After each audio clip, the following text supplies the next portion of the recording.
Hello, everybody, and welcome back to the Gardner Sports Podcast. We're your hosts, Zach and Jake Gardner. Hello, hello. And today we got some puck talk lined up for you. It's been a long season so far, and the playoffs are on the horizon. Hopefully you're set up well for a deep run. Of course you are when you listen to our great advice, right, Jake? That's correct. That is correct. So we got surprises of the week, some storylines, some injury news, some slump busters, and then a new segment, Ice Cold. And then, of course, everyone's favorite segment, Scoop 'em Up. So without any further ado, let's jump in. Hell yeah. So we'll start it off with some surprises of the week. And honestly, these are more surprises of the last 2 weeks because we missed last week, just some scheduling conflicts.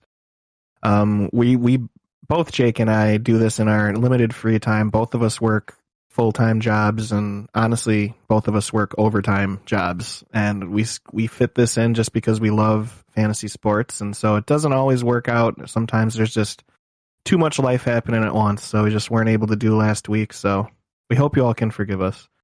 Yeah. But we'll start off with surprises, but just keep in mind that this is over the last 2 weeks. So just take that because it's not our normal episode this week. Yeah, for sure. So, Patrick Kane, the ageless wonder. 16 points over his last 8 games. I mean, this guy just will not slow down. And he just set over the last week a career high in assists in a season with 50 assists this season. I think his career high was like 48 back when he won the Hart Trophy, 48 assists. So he's just becoming the assist master. Him and Alex DeBrincat playing on the same line together has like unlocked a new level for Patrick Kane, and it's just really fun to watch. It just sucks that him and DeBrincat are the only good part of the Blackhawks, and it's just not enough for them to win games. Mm-hmm. And a little bit Marc-Andre Fleury, but I mean their defense. Well, you don't like Jones? I don't know, man. I thought that they would be better with all these guys, but they just are still not a great team. I don't know what it is. Yeah.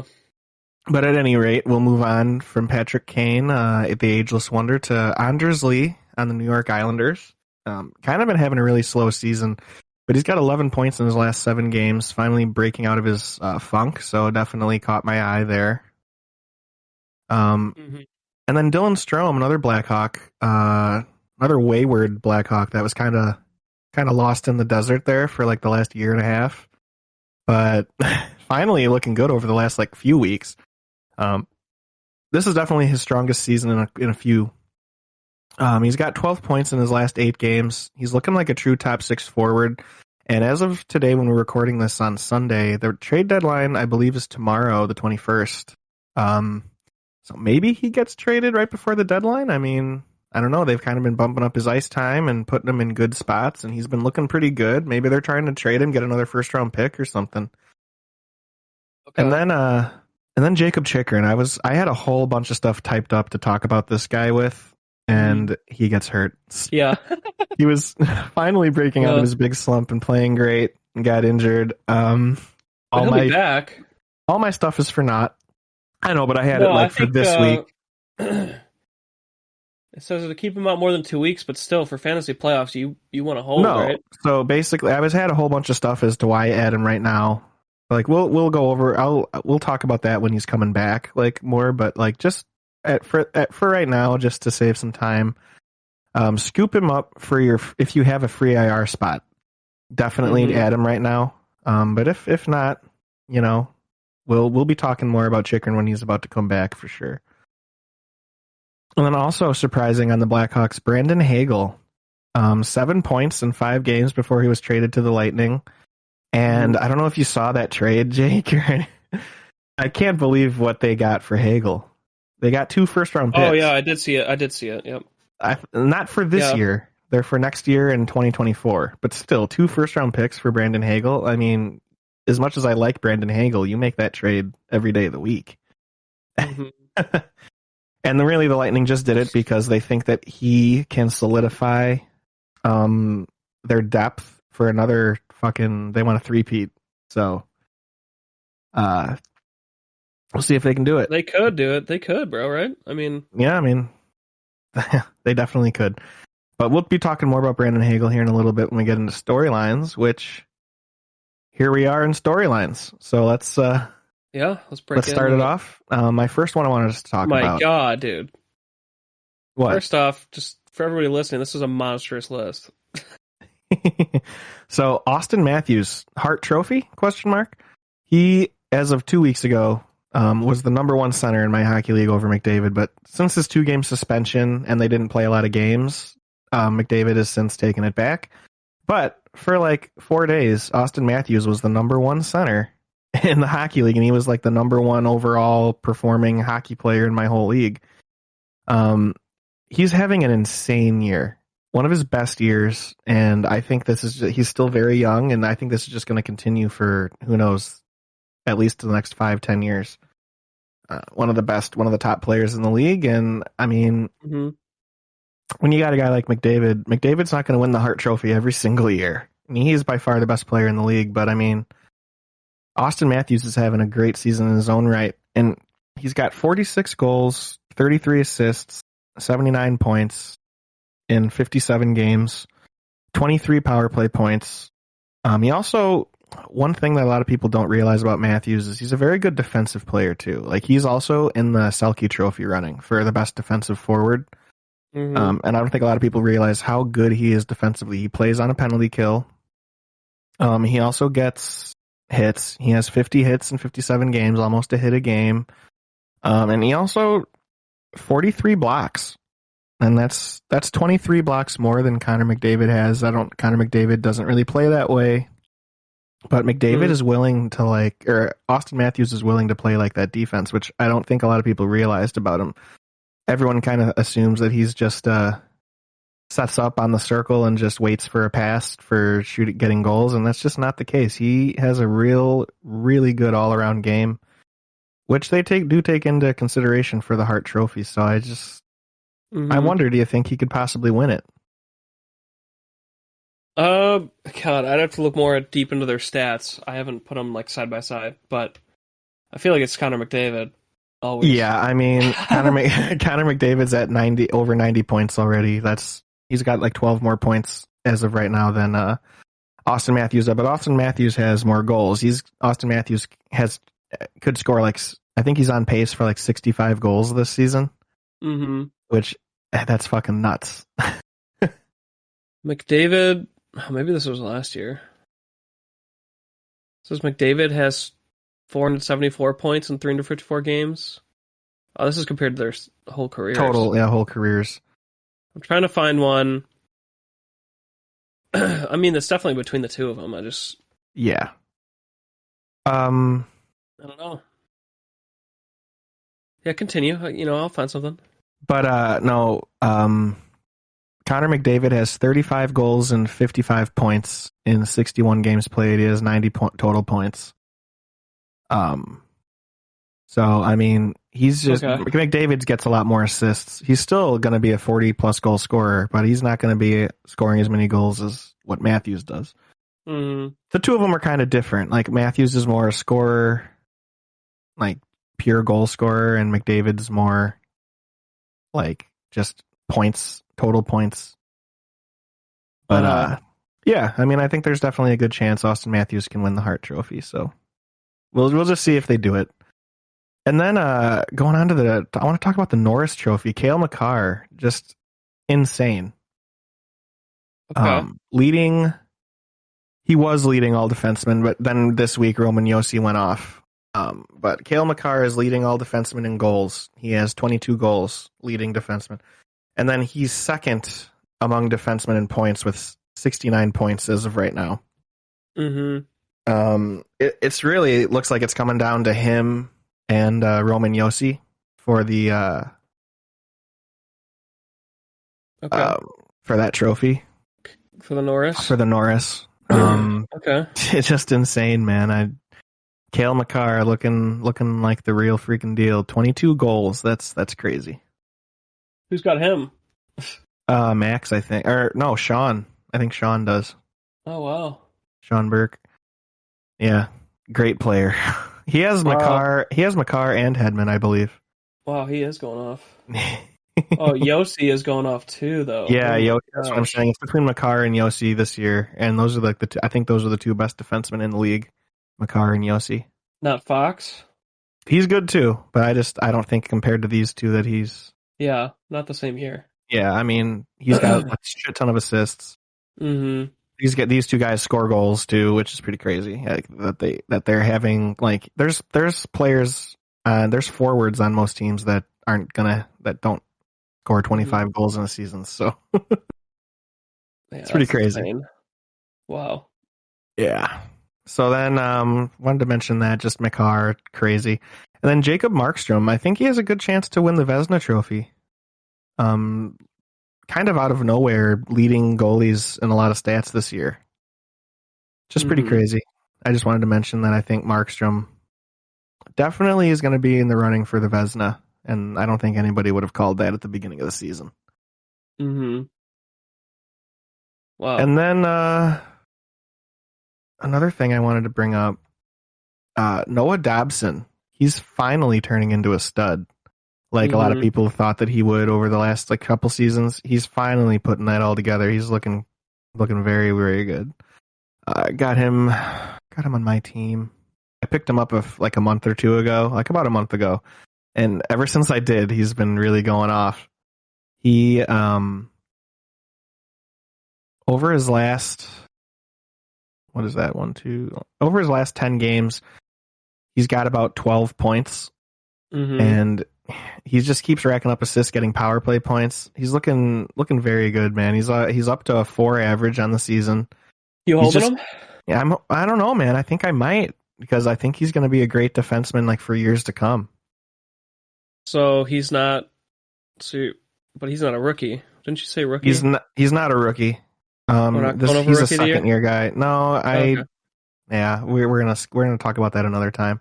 You didn't I want to didn't talk want about to. you didn't want to talk about cider, huh? Well, I guess we can talk about it. Let's talk about it. You No. know, rookie of the year. There's a lot of good rookies. There's Trevor Zegras and the three guys that I think it's between. There's Trevor Zegras on Anaheim. There's Matt Boldy on Minnesota, Okay. and there's Mo Sider on Detroit. Detroit. And I mean, it's Mo Sider. He's gonna win it. Yeah. He's it's so. I mean, there isn't much to discuss there, but I mean, Yeah. I just did also want to mention that Trevor Zegras and Matt Boldy are both really good, going to be really good NHL players too in their own right. And it's just For sure. this is one of the better rookie of the year races that there's been in quite some time. So Okay.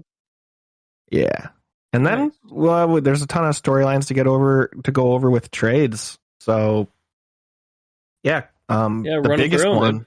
the biggest one, Claude Giroux to the Florida Panthers for Owen Tippett, and then there was some draft picks thrown in there too, and some other players. But the main thing is it's basically Claude Giroux for Owen Tippett. Basically, is what it comes down to, and I'm just going to rate the players, not the picks. So, great move for Florida. I mean, Claude Giroux, he's going to slot right into that second line center spot on a great team. I think that's an amazing move, and I think they're Cup favorites. I mean, it's going to be between Really? them and I think it's going to be between them and Tampa Bay, man, to win the Cup. I think that's gonna be the that could be the Stanley Cup final. It could just be that a brings you Florida right Stanley to Cup final. brings you right to Ben Sherratt.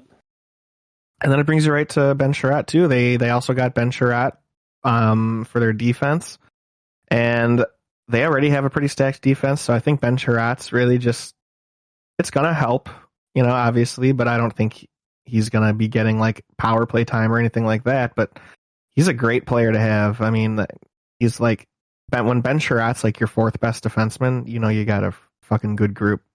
Mm-hmm. And so I think the Panthers are the team to beat right now. They're cooking with gas for sure. And then Boston traded for Hampus Lindholm, defenseman. Good move. I don't think Hampus Lindholm's anything to write home about. He's a decent player. So we'll just kind of see how that goes. It could be a good move for them. I don't think it's a crazy great move though. Lindholm's kind of a streaky guy over his career. So we'll see how he does with Boston. Maybe he just needed a change of scenery. So we'll see how that works out. That could be one that could surprise you. And then I want to spend some time talking about this one. Brandon Hagel to the Lightning. So he's going to be a great scoring role player for them. He is the perfect third line guy on a great team. Definitely could really help them win a cup. And it brings me back to the Blackhawks days when they were, winning cups every year. And I just remember all the types of guys like that on the Blackhawks, like Andrew Shaw, Marcus Kruger, Dave Boland, like all those guys. Like if the Hawks didn't have guys like that, just good role players that could also score anytime. Like it's just a great move for the Lightning, and I think definitely could help them repeat. For sure. And then some kind of lower moves, but still want to mention Kale Yarncroc to Calgary. He's looking kind of decent so far on Calgary, but I might be a guy to put on your watch list, Kale Yarncroc. Okay. And then Nicolas Deslauriers to Minnesota. I think he's just kind of like a depth guy, so I don't think that's anything really to write home about, but those are the other moves that have happened. And we'll see if like Dylan Strome gets moved in the next couple days. You just there's still some stuff to pay attention to, but those are all the trades so far. And right now, definitely looking like Florida's won the trade deadline. You really think they could beat the Lightning? I think they could, man. I think they stack up. Okay. They stack up. Okay. Nice. And then we got some injuries in the NHL. So, the Anaheim Ducks, Rickard Rakell, out with an upper body injury. He didn't play on Friday, and there's no new news on that. He's just out with an upper body. He has an upper body, everybody. And then the Arizona Coyotes, you heard us mention this, Jacob Chychrun. Chychrun's dealing with an ankle injury that's expected to keep him out no more than 2 weeks. So about 2 weeks, he'll be back for like the tail end of your championship round, it sounds like. So if you have an IR spot, keep holding him. And then Carolina Hurricanes, Tony DeAngelo. There's been some rumors or some news coming out this last week that he was going to come back toward the end of the week, and that ended up not happening. He didn't play at all. So I think maybe he's close to coming back, and he'll be back like over this next week, maybe toward the end of this week. So good. Thank fucking Christ that I'll get Tony DeAngelo back, because he really solidified my defense, and he was one of my. Yeah, he might have been. More, he might have been my top performing defenseman. What? For a period of time, he definitely was. He was doing really good. He was in the top 10 for a while. Kind of out of nowhere. I was thinking about keeping him. I still might. I don't know. No, you won't. Come on. And then Colorado Avalanche, kind of some big news. Gabriel Landeskog. I think he's out for the season. He's got a knee injury. He just went under knee surgery, so that's a huge fucking loss for Colorado. And then Bowen Byram's still dealing with his head injury. That's really, really scary. And then Samuel Girard is out, expected to be sidelined for 4 weeks with a lower body injury.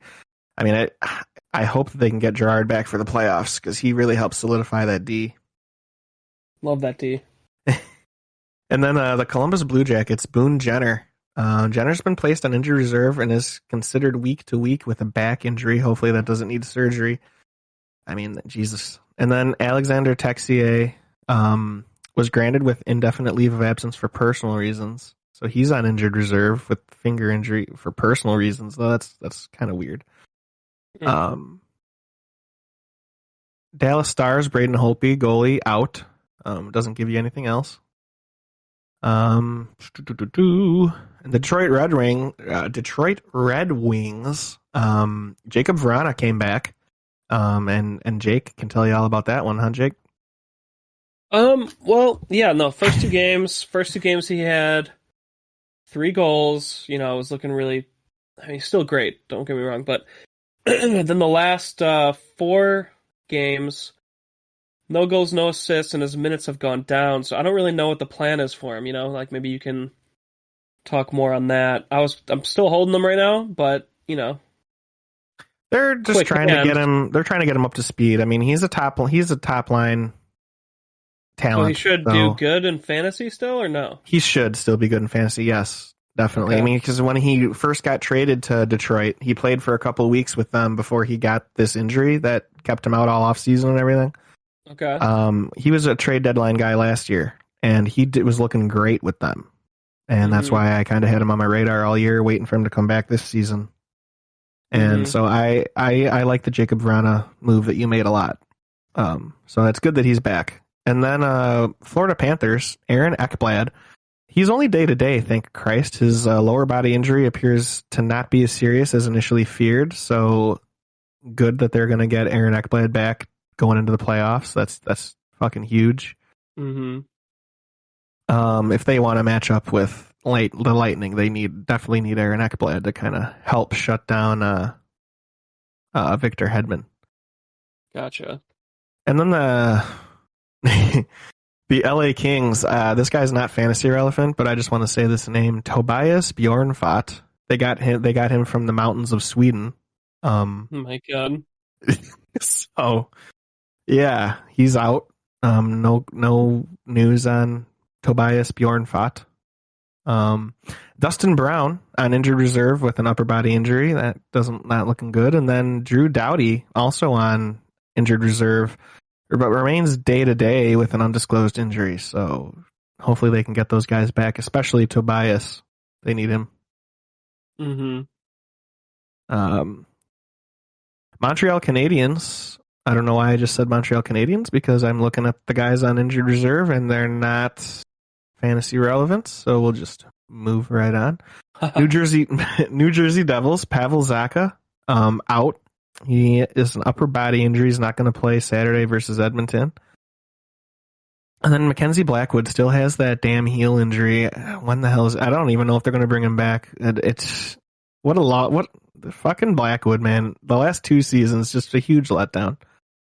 Just cannot stay on the ice. He's got the Achilles heel, literally. Mm-hmm. Ottawa Senators, Drake Batherson, ankle. He's been out for a long time with that ankle injury. He's hoping to return to the lineup against Florida or Nashville on March 26th or 29th. So looks like the end of the week, Drake Batherson might be back. So, just go check if someone dropped him. And if not, be ready to get him in your lineups by the end of the week. Mm-hmm. That's huge news for anybody. If you're in the playoff matchup and you're getting Drake Batherson back, that's huge. That's awesome. Going on down the list. Doesn't look like Vancouver Canucks, Nils Hoglander, out with a groin injury. He's not going to play Saturday against Calgary, so he didn't play. And then Vegas Golden Knights, Robin Lehner, on injured reserve with a lower body injury. He did go to Twitter to deny reports that he fractured his kneecap. And, Robin Lehner does this thing where he likes to get in little arguments with members of the media. So he always is just like, oh, crap reporting here, telling y'all that I fractured my kneecap.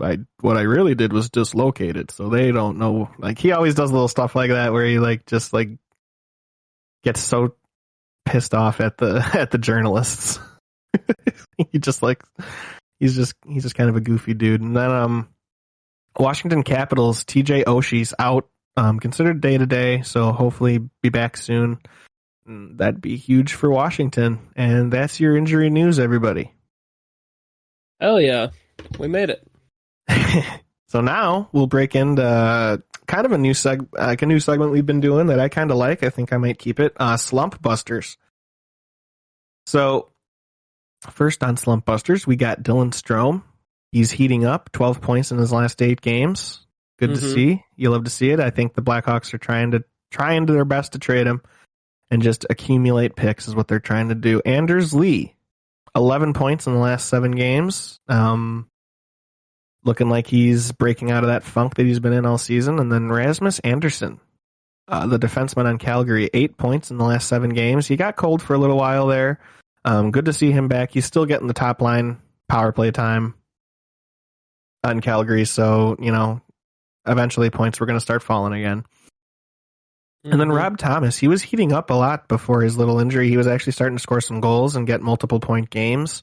And then he missed a like 2 or 3 games, and he's back now. So I'd be definitely looking at Rob Thomas again. He can get on little heaters. And then Seth Jones, he just keeps maintaining assists, and he did break out of a little slump where he wasn't scoring at all, and he keeps getting like power play assists and stuff. Like, he's not having huge games though. I think he could be even better. I don't know. This is kind of just a lost year, I think, for the Blackhawks. It kind of sucks. Mm-hmm. I thought Seth Jones would be much better than he's been, and he hasn't been terrible, but I thought he'd be like a lot better.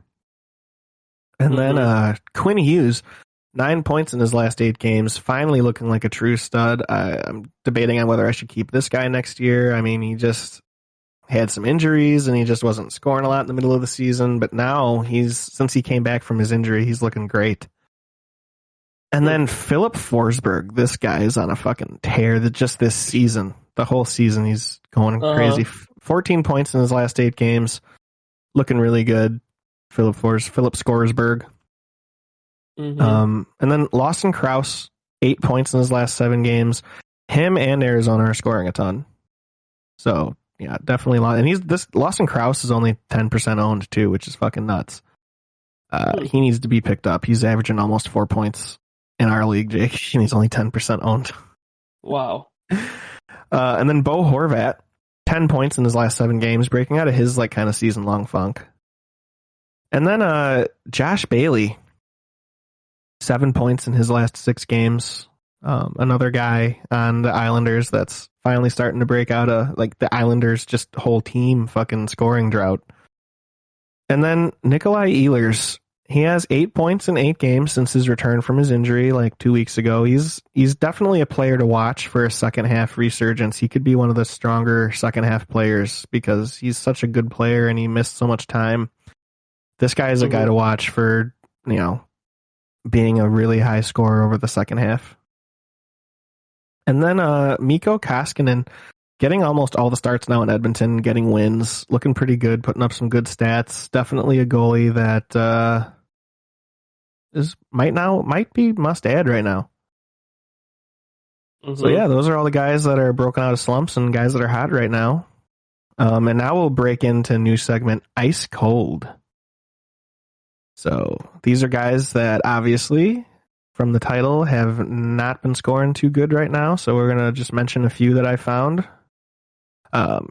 So started off with Sam Bennett, 1 point over his last 6 games. Now with Giroux, does he get, now with Claude Giroux there on the second line, Bennett, I would imagine, gets dropped a line. Is that even going to affect him? Because the way Sam Bennett plays is kind of just a physical game, and that honestly lends itself to whatever line you're on. I just don't know if he's going to get the same amount of ice time and power play time that he was getting.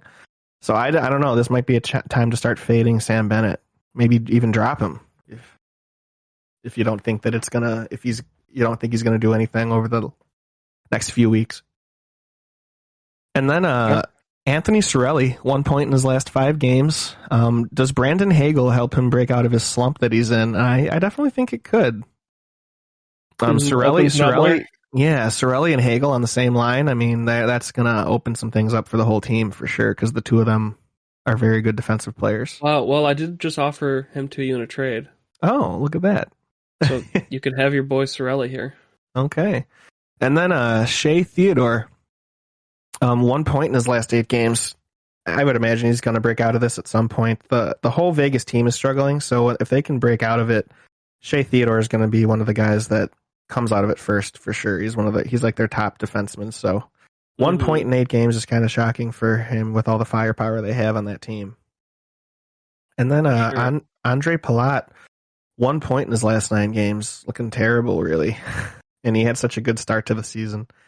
But I don't know, with all the moves they're making and everything, I think he might be done. And then Pavel Buchnavich, in part due to a small injury, but he has 2 points in his last 9 games. So just those are all your kind of note ice cold players. Yeah, but he missed 3 games. Yeah, he did miss 3 games. Over his last 9 games played, 2 points. Oh, played. Okay. Yeah. Yeah, he'll be fine. Yeah. So then we'll break into scoop him up. I got a shit ton of guys to talk about here.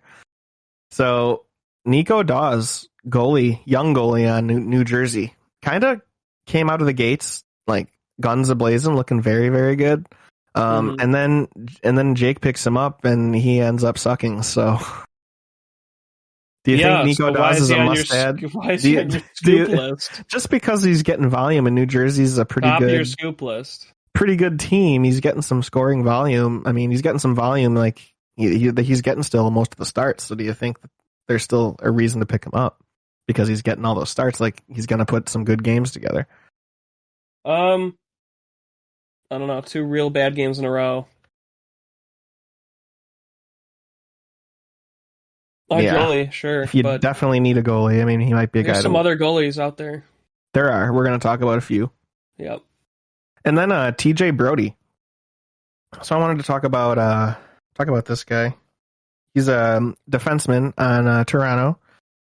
He had a pretty good, couple weeks. He's not known over his career as a scoring guy. He's more of like your typical banger guy. But he has been getting some points over the last couple weeks. Definitely toward the beginning of last week. He was racking up a bunch of assists, and since then it's kind of not as good this week. Fell off a little bit. But somebody to consider. Is, definitely not in order. TJ Brodie, though, if you need like a defenseman and you're in a very deep league, he might be worth considering just because they didn't make any trade deadline moves, so he's going to stay at his spot. So it just might be something. That'd be a leap of faith for sure. And then Brandon Hagel, definitely I think is going to be more considered now moving to Tampa Bay, being on a good team. I think that he might get onto the second line. I'm not sure. Probably the third line, but we'll see how that goes. Definitely a guy worth considering being on a better team now and being a pretty good player already. And then Dylan Strome. I think there's a lot of intriguing things with him because he's probably just going to keep doing what he's been doing if he stays on the Blackhawks. And there's potential for even more if they do decide to trade him to a contending team, maybe like Colorado or something. Since Landeskog just is out for the season now, maybe they'll trade for Strome, but we'll just have to see with that. But I think either way, Dylan Strome is definitely worth adding right now. And then Rob Thomas, like I mentioned, he's back from injury now, and he was doing good before he got injured. He was starting to score some goals and stuff. I've liked Rob Thomas all season. He's kind of like my hidden gem that whenever I need to stream somebody, I'll just pick him up, and it usually pays off pretty well. Great singer. Yeah, great singer too. Yeah, just, And then Mikko Koskinen, I think he's a must-add goalie. If he's still available in your league, pick him up because he's getting all the starts on Edmonton. It's bound to get you wins. So that's a no-brainer move right there. For sure. And then Anthony Beauvillier on New York Islanders, he's also starting to put a little bit of scoring streaks together. He is literally, if you look up like in your thesaurus, like hot and cold, like sports player, Anthony Beauvillier is the picture when they give that description, because he's literally just a hot and cold guy, and he gets on hot streaks and he looks very good. But there's most of the time where he's not scoring, and you're just like, this guy has all the talent in the world, and he just never puts it together. But he's starting to, get a little bit of assists, some power play assists, and might be looking kind of decent. Might be a guy you'd consider adding in a very deep league for sure. Okay. And then my next guy, Jake's favorite player, Jonathan Taves. Yeah, I don't know why he's on here. So, I think that you can make a case that he is going to be pretty good the rest of the way. He's getting decent ice time, and he's scored a few goals in some games, and I think that he could do decent down the stretch here. It would definitely be like a leap of faith that you'd be taking, but I like Jonathan Taves as kind of like a depth move. There's higher upside players for sure. No, there is. And then, Yanni Gourde, number one center on Seattle. he's looking pretty good. He's on a 6-game point streak right now, looking very good. He's on a 3-game goal scoring streak. I kind of like Yanni Gord. Definitely is an ad right now. He might be one of my top ads. Okay, for sure. And then just go check. Noah Dobson is getting really high owned right now, but he's only at 72% in ESPN leagues. I mean, that's worth a go and check if he's available, and just add him because he should even be higher than that. He's looking like great. He's one of the top performing defensemen over the last 2 weeks. And then definitely this might be my number one guy to pick up right now on this list. Lawson Krause. He's up to almost 4-point average in Jake and I's league that we're in. And he's only 11% rostered in ESPN leagues. This guy should be way more owned than that. He's performing very, very good. So this might be my number one ad. Go get this guy. You're just leaving points on the... I'm sure there's somebody that you can drop that's not playing as good as him. Wait, which guy? Lawson Krause. Oh, I don't think I've seen him. Lawson. So you grabbed him? He's owned. He's been owned in our league. He's been owned for a long time. Oh yeah. Wow. And then Ben Sherratt, go check if he's available in your league. He just got traded to Florida. Probably going to put up some better scoring numbers, maybe. So definitely go check on Ben Sherratt, see if he's available. And then now we'll get into some kind of moves that are kind of like faith moves. So faith? Alexander Romanov. How's that faith? What are you talking about? He's getting more ice time now that Ben Sherratt's moved. He's kind of moved up a spot. So Romanov definitely looking like he's getting 25 minutes a game. It's pretty crazy. And he's already a banger. So if he can start getting some points too, he could definitely be a guy that everybody wants to have. Everybody's always looking for those great defensemen. So maybe this is the start of something for Romanov. Yeah, I don't think it's a faith move either. No, I know. It's a high upside move. High upside move for sure. He's second-year player. Same thing with Jacob Verana. He just came back for Detroit and was looking pretty good his first few games, but then ice time's starting to go down a little bit, so maybe he just needs to get his feet under him or something. He's still getting used to skating. It's been a long time since he's skated, so I think this is a guy that you want to get if you can, because there's a ton of upside there. I think he's going to be a first-line guy playing with that pretty good team, so... Yeah, watch list at least. Yeah, definitely watch list. Same thing with Anthony Mantha, player to watch. Scoring a little bit since his return from injury a couple weeks ago, so just keep your eye on Anthony Mantha. This is a guy that might be a top scoop here in the coming weeks. Oh, and then a couple goalies to talk about. Spencer Knight, young goalie on Florida. Looks like they're doing a 50-50 with him and Bobrovsky right now. I think they're resting Bobrovsky for the playoffs. So this is a time to take advantage of that and go pick up Spencer Knight. He's getting half the starts.